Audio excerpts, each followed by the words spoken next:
Good morning, everybody. I'm Sean, and today I'll be facing Will in a nice little campaign derived from the Nova campaign of 2016. It's the escalation campaign modified to match a Death Guard versus Warbears campaign.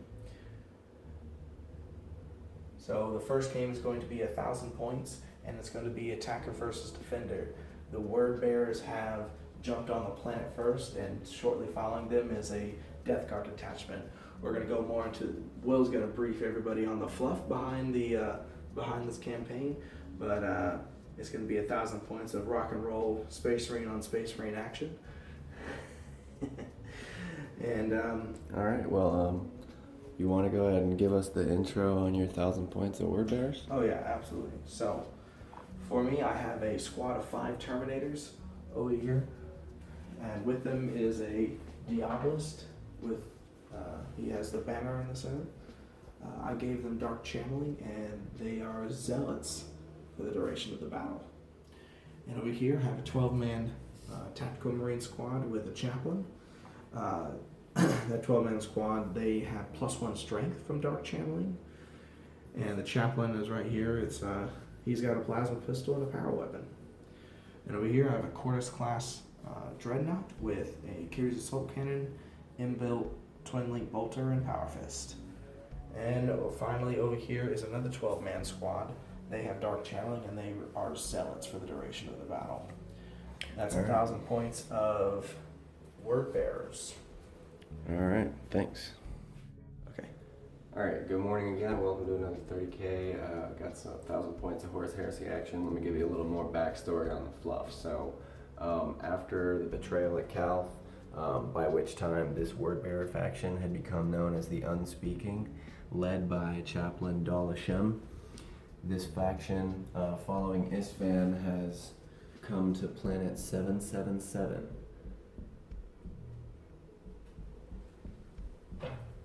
Diabolist Barias and Chaplain Dal Hashem have led the Wordbearers to 777 to investigate the breakout of a pox. There's a plague upon this planet.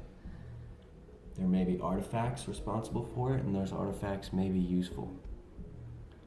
When they get there, they find that while not fully established yet, there's a small detachment of Death Guard. They're gonna basically attack them, but the Death Guard probably know they're there. So first contact has not been established, but there has been some communication intercepted from Praetor Skander Kar. Skander Kar has set up a small detachment on this planet, 777, because as Mortarion hears whispers of Nurgle, he sent a detachment to this planet to investigate the usefulness of said artifacts. So both factions are after the same thing, both for their own devious purposes. And it remains to be seen whether they can work out their differences, or if there's gonna be a battle to decide who gets to control those artifacts. Set you up with the Death Guard force here. It's pretty simple, 1,000 points. I got 2 20-man squads of Space Marines. Both are led by a sergeant with a power scythe, melta bombs, artificer armor, and rad grenades. I got a Vindicator holding down the backfield, Praetor Iskander Kar, and a Cordis class dreadnought. Without further ado, we're gonna roll off, seize the initiative. Sean, if you would be so kind, I'll get into turn 1. Oh, that's cocked. All right, so it'll be Death Guard turn 1. So, just to explain scoring for our today's 1,000-point matchup between Death Guard and Word Bearers. There are 3 objective markers on the table, 1 in each deployment zone and 1 in the center in no man's land. The Death Guard have a 18-inch deployment zone. The Word Bearers have a 36-inch deployment zone. Word Bearers get to deploy first. Death Guard gets to go first. And for major scoring is based off deployment zone. For every unit that the word bearers keep in their deployment zone is worth 1 point. For every unit that the Death Guard get into the word bearers deployment zone is 2 points. Secondary objectives are First Blood and Slay the Warlord. And without further ado, we're going to be moving on to Death Guard turn 1. All right, for the bottom of game turn 1 recap, the Death Guard advanced. Just as a reminder, most of the victory points are going to be acquired at the end of the game by having units on this half of the table. So Death Guard moved up so they can get over there. Took a series of bolter shots at that tack squad right there, and were able to take out 3 guys with that. And then, if I'm not mistaken, the Vindicator took out another 2. I lost 5. And the Curies was able to get a glance and a pin on that Cordis Dreadnought there, but unfortunately he made his cover saves since we had night fighting. And then in the ensuing Word Bearers phase, they all moved up as well, except for that tactics squad right there. They stayed. They didn't have to test because the chaplain leading them is fearless, but they all did move up. And these Terminators got invisibility off from that Diabolus, and the Cordis Dreadnought there was able to strip a hull point off of this Cordis over here. So moving into game turn 2. And actually, should we roll off? We're going to have an orbital strike now at the beginning of game turn 2. We roll off to see who gets to place it, and it must scatter 3d6. So I'm going to go ahead and place that. What type of orbital bombardment is it?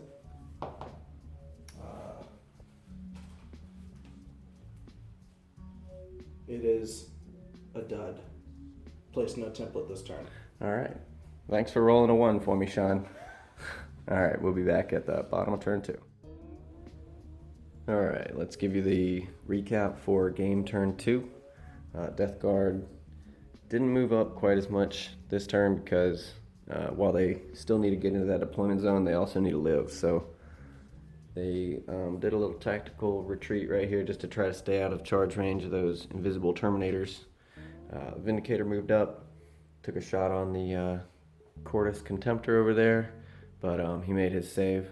And then these Marines just took some more bolter shots at those TAC Marines over there, and they made all their saves. And the Grav and Curies was unable to get anything done on that Contemptor over there. So pretty ineffectual turn for Death Guard. And then on the Word Bearer side, the Terminators moved up a little bit. Curies ran out, and Curies Contemptor over there took another hull point off of this Curies Contemptor, and the TAC Marines with the Chaplain moved up. So if you roll a die, we'll see who gets to roll off for the orbital bombardment at the top of turn 3. All right. It's you. See what kind of strike it is. A 6. A 6. I hope that's a bunch of Strength 10, AP1 large blast. ignore invisibility. Probably can't target. Oh, it's just gonna scatter, isn't Yeah, it? it's just wherever you want. Strength 10, AP1. So can I place that on invisible people? You can place it wherever you want. Oh, you're going down. All templates auto scatter 3d6. Does that mean they cannot hit? No, it means If you roll a hit, does it still have to scatter? Yeah, it hits if it hits. Okay. All right. I'm gonna put it right here, Gotcha. I'll hold it. just covering those 4 Terminators there. And grab my scatter dice. Hopefully I get a hit, or else it'll probably not hit anything. Oh yeah, Oh. 4 Terminators. All right. So what is it, strength 10, AP1? Strength 10, AP1. All right, anything but? I got 3 of them. All right. Oh, that's happy. That's so happy. Looking for It's just 3. oh, 3. Looking for 4 up and vulnerable saves. I lost 1. Alright, so we'll be back at the bottom of turn 3.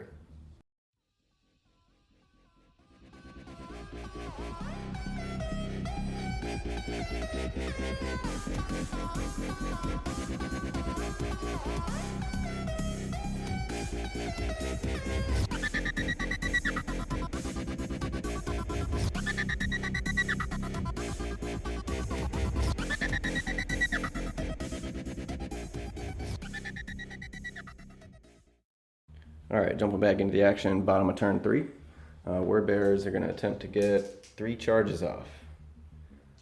Thought we'd go ahead and bring you those dice rolls, since it might be about to get dicey. So I'm overcharging the Cordis, my Cordis, to have +1 initiative. He'll be charging into Will's Cordis, and that's a success. And then my 13-man squad over here is going to be charging into Will's much bigger squad. That's a fail. It will not be making it. And then finally, my Terminators are going to be making a decent charge into that Vindicator. -2 because of the terrain. They do not make it either. So the only successful charge is over here on the Cordis. Alright, bringing that back at the bottom of turn 3. Okay, recapping the bottom of turn 3. Death Guard kind of had to play tiptoed through the tulips over here and try to not get charged again by those invisible Terminators. So, and with that orbital strike that y'all saw, we were able to take 1 Terminator out with that, which is good, because definitely the Death Guard aren't getting it done themselves. But so they moved up a little bit. Vindicator got another kill on one of those TAC Marines. I got a lot of bolter shots on them, but made most of their saves. Did get a wound off the chaplain there. The Diabolist, I can't remember if it was this turn or last turn, but he also took a Peril's wound, so each of those HQs just have 1 wound left. As you can see, these attack Marines with the Praetor moved up, and the Contemptor moved up here to take some shots, even though it was just snap shooting because it was shaken. Didn't get anything done with the shooting, but provided a semi-valuable distraction on the Word Bearer's turn as the Sean's Cordis Contemptor ran up. He did overcharge and get the last wound off of that guy. We'll see if he hurts himself from overcharging. No, he doesn't. He's fine.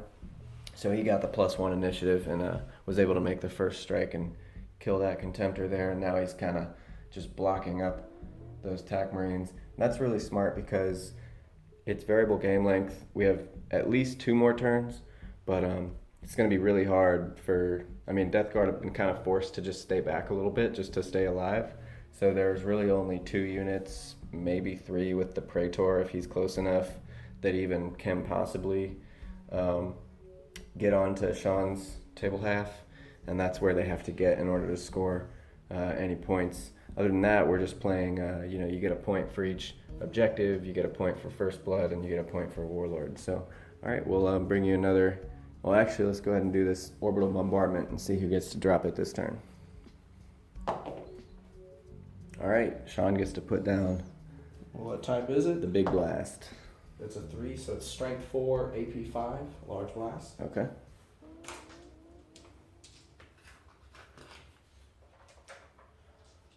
We're gonna go right over here.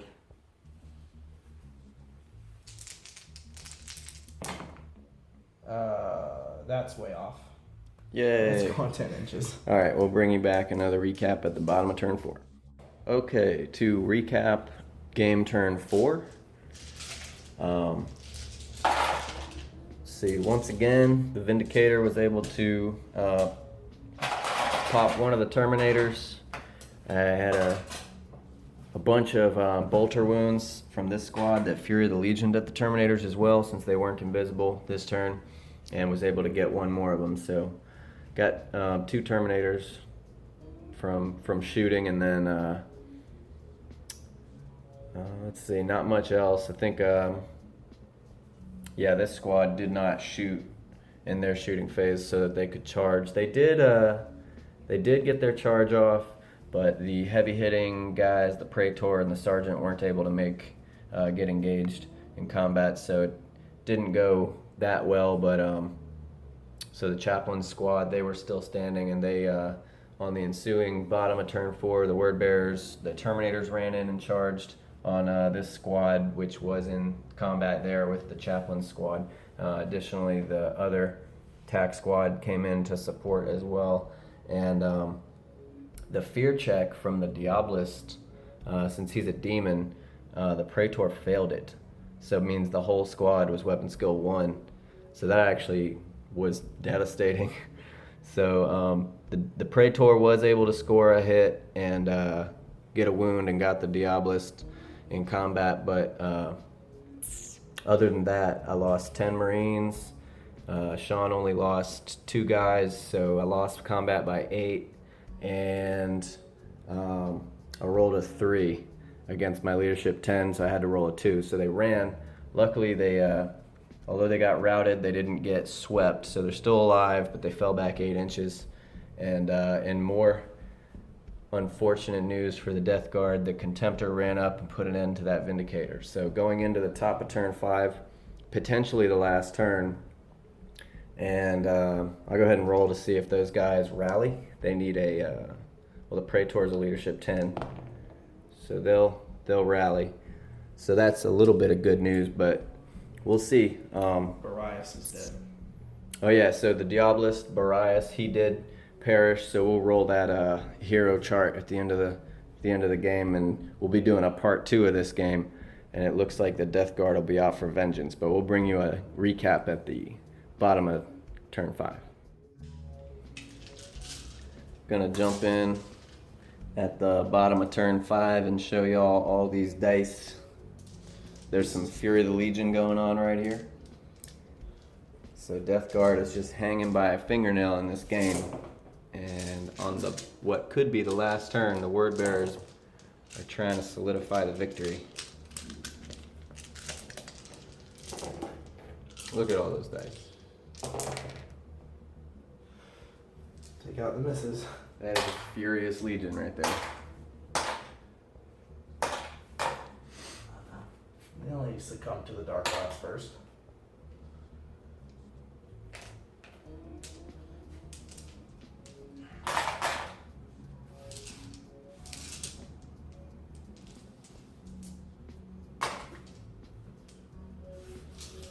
They just don't have enough hands to hold it all.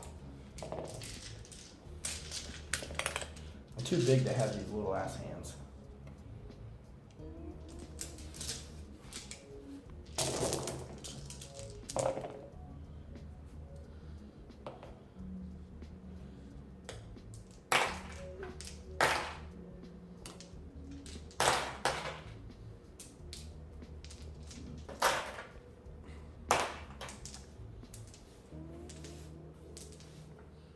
I'm just gonna roll all those.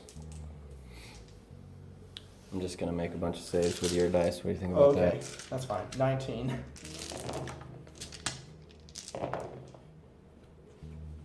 Are these ones? Yeah. All right.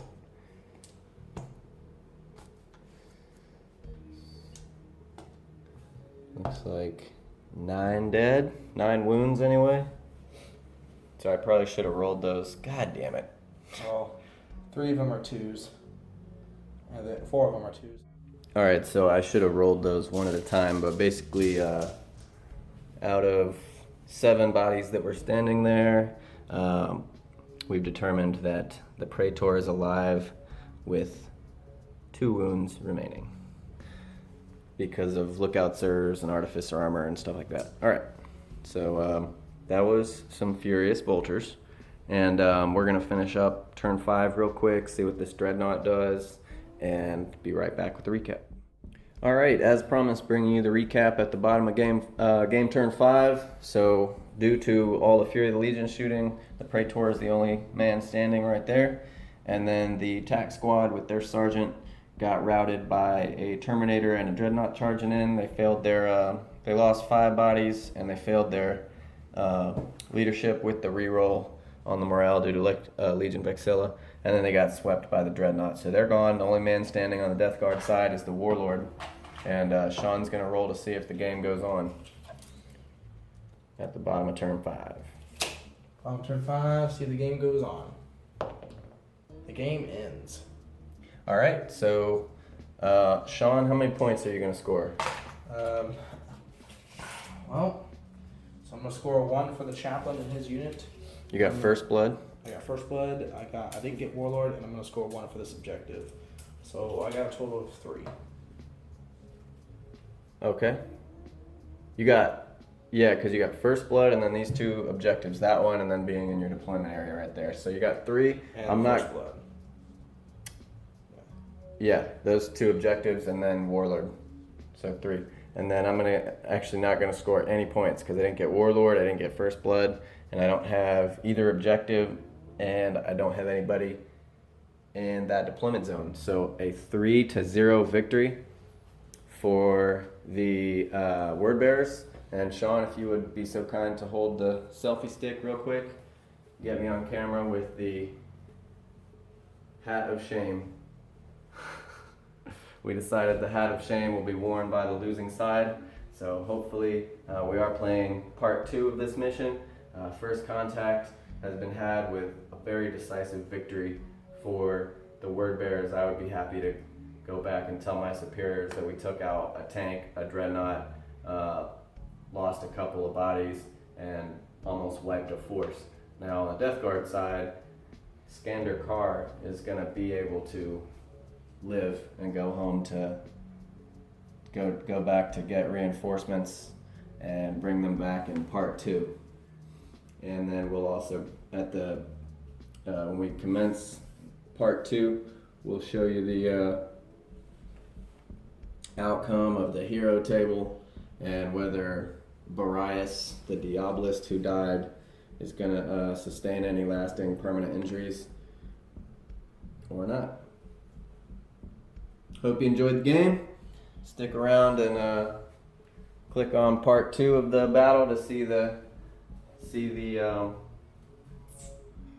wrap up of what happens on Planet 777. And if you like the video, subscribe and like to it. Thanks. So for this campaign, we're gonna be borrowing the mini wargaming table for our campaign from.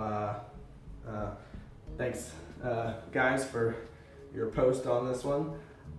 So they have it as a 1 to 3 is unharmed, 4 to 6 is minor damage, a 7 to 8 is major damage, and a 9 they're dead. Now because this is the first time he's fallen, he cannot die. So the worst he can get is minor damage. So on a 4 to 6, he'll be minorly damaged. So Barias will be coming back, but he will be minor damaged. So he'll be -1 wound for the next game.